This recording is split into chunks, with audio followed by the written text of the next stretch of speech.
ท่ากับตึก10 ชั้น20 ชั้นผมประยักยิ่งใหญ่ทุกคนน่าจะประมาณ10 ชั้นทุกคนถ้าเทียบกับวัดที่มีพระพุทธรูปใหญ่ที่สุดในกรุงเทพเลยทุกคนเนาะก็คือเท่าที่แต่บาดอนกับบ่แน่ใจว่าในประเทศไทยมีวัดใดแน่ทุกคนเนาะที่ใหญ่ขนาดนี้เห็นไหมทุกคนโอ้โหข้างในองค์เจดีย์ยิ่งใหญ่อลังการแห่งทุกคนเบิ่งสบายดีทุกคนเนาะมื้อนี้บาดอนสิพาทุกคนมาเบิ่งทุกคนเนาะวัดที่มีพระพุทธรูปใหญ่ที่สุดในกรุงเทพทุกคนเนาะข้างหลังตัวนี้ก็คือเป็นอีกวัดหนึ่งทุกคนอันนี้เป็นวัดคุณจันทร์แต่ว่ามื้อนี้บาดอนสิพาทุกคนมาเบิ่งก็คือเป็นวัดปากน้ำนั่นเองทุกคนเป็นวัดที่มีพระพุทธรูปใหญ่ที่สุดในกรุงเทพเลยทุกคนเนาะก็คือเท่าที่ไปหาข้อมูลมาแมนพระพุทธรูปอยู่นี่ทุกคนคือใหญ่ที่สุดในกรุงเทพเลยใหญ่เป็นอันดับต้นๆเลยทุกคนเนาะของประเทศไทยอันนี้ก็คือวัดปากน้ำภาษีเจริญนั่นเองทุกคนเนาะซึ่งตั้งอยู่ในตัวเมืองของกรุงเทพเลยทุกคนเนาะเดี๋ยวบาดอนสิพาทุกคนมาเบิ่งว่าความยิ่งใหญ่อลังการในวัดนี้เป็นแนวใดทุกคนเนาะแต่ระหว่างทางก็คือเดี๋ยวบาดอนต้องกินข้าวก่อนทุกคนเนาะนี่อยู่ทางเข้าวัดทุกคนเนาะอันนี้จะเป็นทางเข้าวัดวัดคุณจันทร์ทุกคนอันนี้เนาะเดี๋ยวบาดอนสีกินข้าวก่อนทุกคนหลังจากที่กินข้าวแล้วก็สิพาทุกคนมาเบิ่งเนาะทุกคนเนาะบรรยากาศในวัดที่ใหญ่ที่สุดในกรุงเทพว่าเป็นแนวใดทุกคนเนาะแต่ว่ายอมรับเลยวัดนี้คือใหญ่หลีทุกคนเนาะวัดที่อยู่ตัวนี้คือวัดคุณจันทร์ทุกคนเนาะเพื่อ จะมาถวายสังฆทานอยู่นี่ก่อนทุกคนเนาะมาไหว้พระอยู่นี่ก่อนแล้วก็สีข้ามไปวัดปากน้ำต่อทุกคนเนาะแต่ว่าวันนี้ก็มีพระพุทธรูปที่ใหญ่คือกันทุกคนเนาะนี่ทุกคนสังเกตเห็นบ่ข้างหลังบดอนนี่ทุกคนเนาะพระพุทธรูปสีทองอารามทุกคนเนาะใหญ่แฮงทุกคนยิ่งใหญ่อลังการแต่ว่าพระพุทธรูปที่ใหญ่ที่สุดของกรุงเทพก็คือเป็นฝั่งของวัดปากน้ำภาษีเจริญทุกคนแต่ว่าตอนนี้อยู่ในช่วงที่กำลังบำรุงรักษาอยู่ทุกคนเห็นบ่เพิ่นกำลังบำรุงรักษาอยู่ทุกคนเนาะปกติจะเป็นสีทองทั้งองค์เลยทุกคนเนาะทั้งตัวท่านก็จะเป็นสีทองหมดเลยทุกคนเห็นสังเกตจากเซียนผาทุกคนเนาะข้างหลังกันยังไงสำนีทุกคนเนาะน่าจะสูงเท่ากับประมาณตึก10 ชั้นทุกคนหรือว่าตึก5 ชั้นบ่อยู่คิดว่าจักชั้นถ้าเทียบเป็นตึกน่าจะประมาณ10 ชั้นทุกคนเป็นพระพุทธรูปที่ใหญ่แห่งทุกคนของจังหวัดกรุงเทพมหานครเป็นอยู่กลางตัวเมืองกรุงเทพเลยทุกคนซึ่งโอ้โหสำหรับใครที่ยังไม่เคยมาทุกคนเนาะต้องมาเบิ่งจะครั้งหนึ่งในชีวิตทุกคนมากราบมาไหว้ขอพรอันนี้ก็คือเป็นฝั่งนั้นเป็นวัดปากน้ำภาษีเจริญนั่นเองทุกคนแต่ว่าตอนนี้บดอนก็ซีมาไหว้พระทุกคนเนาะอยู่ฝั่งของวัดคุณจันทร์ก่อนทุกคนเนาะมาขออนุโมทนานำกันทุกคนเนาะเอาบุญนำกันเด้อโดยประมาณเพราะว่าถ้าถวายต้องรับไม่ได้ด้วยมาบูชาต้องถวายก่อนทุกคน100 บาททุกคนเนาะสาธุตูบริอิมานิอิมาสาธุอันนี้ก็เป็นสะพานข้ามไปทางวัดปากน้ำทุกคนเนาะมาเบิ่งบรรยากาศว่าวัดที่ใหญ่ที่สุดเนาะทุกคนของกรุงเทพว่าใหญ่แท้พอทุกคนมาเบิ่งโอ้โห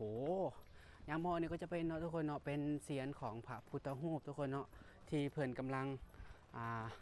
บำรุงรักษาอยู่ทุกคนหลักการอยู่นี่นะมันจะมีเหือในทุกคนปกติแล้วจะมีให้เมาเหือทุกคนเนาะให้เฮานั่งลิ้นชมวิวบรรยากาศทุกคนเนาะของรอบๆองค์พระเพิ่นทุกคนเห็นบ่นี่อันนั้นก็จะเป็นบ่อนที่ทำบุญให้อาหารปลาทุกคนเอ้ยปูปลามีแต่ปลาสวายให้โยนลงนี่คือสิได้บ่โอ้มาเบิ่งเหือก่อนทุกคนเนาะถ้าเบิ่งเหือว่าตอนนี้เสียงเหือบ่ฮู้ว่าเหือสิมาให้บ่ทุกคนเนาะตอนนี้ยินเสียงมาใกล้ๆเลยโอ้นี่เห็นบ่ทุกคน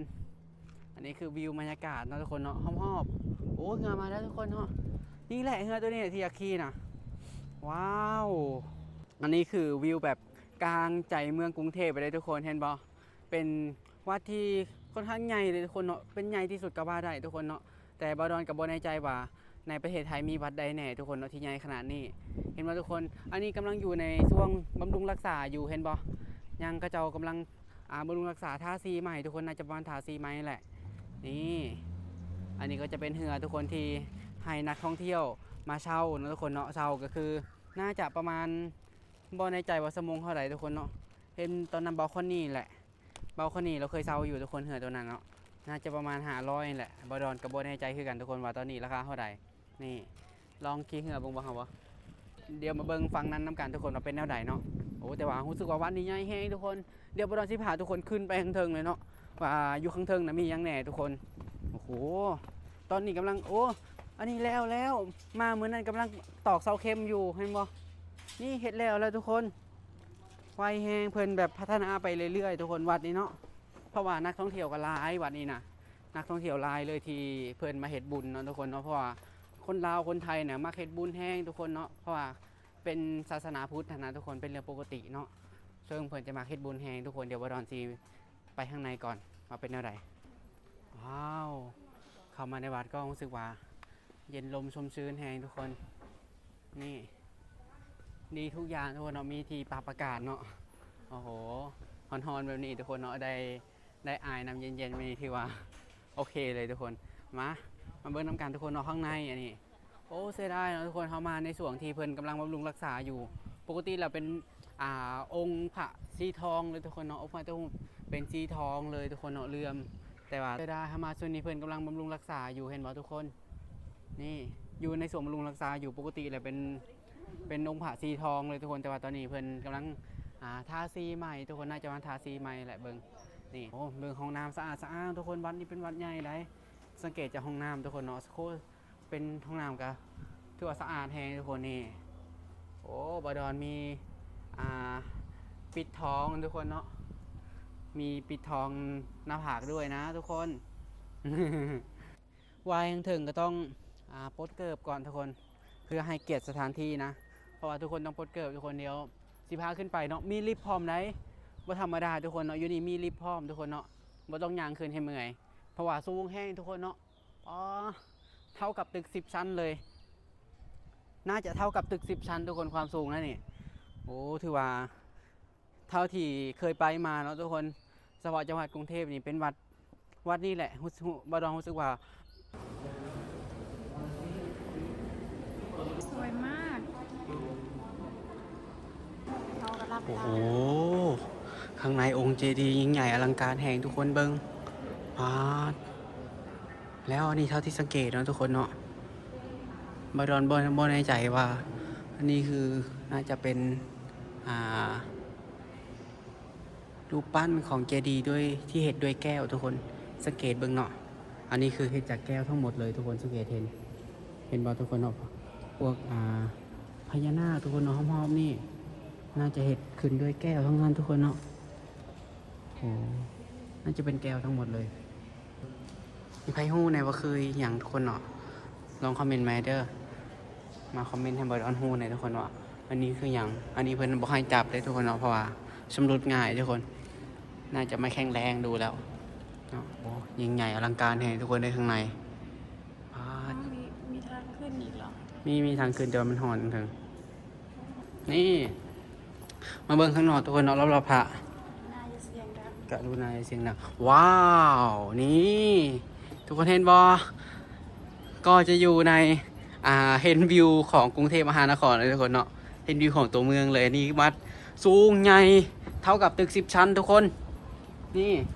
เท่ากับตึก10ชั้นเลยทุกคนเราสังเกตเห็นอันนั้นก็จะเป็นวิวหอมๆของฝั่งเมืองกรุงเทพนะทุกคนเห็นบ่ตึกไอคอนสยามทุกคนเนาะตึกที่สูงที่สุดในประเทศไทยแล้วก็ตึกที่หัวสีทองเห็นทุกคนพูนฝั่งนั้นเลยนี่คือวิวบรรยากาศหอมๆทุกคนเนาะของวัดปากน้ำภาษีเจริญเนาะเดี๋ยวจะหน่อยว่าดอนกะสิไปดีนั่งกันนั่นทุกคนนั่งเรือชมวิววัดแต่ว่าน่าจะชมวิวยากเบิ่งเลยเนื่องจากว่ามันบ่เห็นวิวทุกคนเพิ่นกันไว้หมดเลยเนาะกำลังปรับปรุงโครงสร้างใหม่ทุกคนทาสีใหม่เบิ่งแล้วเพิ่นน่าจะทาสีใหม่ทุกคนเห็นบ่เพิ่นปิดไว้หมดเลยนะกำลังทาทับสีเป็นสีขาวแล้วก็เพิ่นน่าจะทาอีกทีกับเป็นสีทองอีกทีทุกคนเนาะกำลังปรับปรุงใหม่ทั้งหมดทุกคนเนาะขององค์พระเพิ่นยังเหลือแต่เซียนพระทุกคนที่ยังเป็นสีทองอยู่ที่เหลือเป็นสีขาวหมดแล้วเพิ่นกำลังเฮ็ดสีใหม่นี่บรรยากาศทางหลังทุกคนเนาะเขียวสดงดงามทุกคนอันนี้น่าจะสูงเท่ากับประมาณตึก5-6ชั้นนะทุกคนที่บอดอนอยู่ตอนนี้ทุกคนเนาะและข้างเทิงก็ยังขึ้นไปได้อีกทุกคนเห็นบ่ยังบ่สุดเลยนี่ยังสูงอยู่ทุกคนเพราะว่าวัดนี้เป็นวัดที่ใหญ่แฮงทุกคนเนาะเบิ่งตอนแรกคิดว่าพระนี่ก็องค์ใหญ่เลยได้เนาะพระองค์นี้คิดว่าใหญ่แล้วทุกคนเนาะมาเบิ่งฝั่งนี้ใหญ่กว่าเท่ากับตึก10ชั้น20ชั้นผมประยัก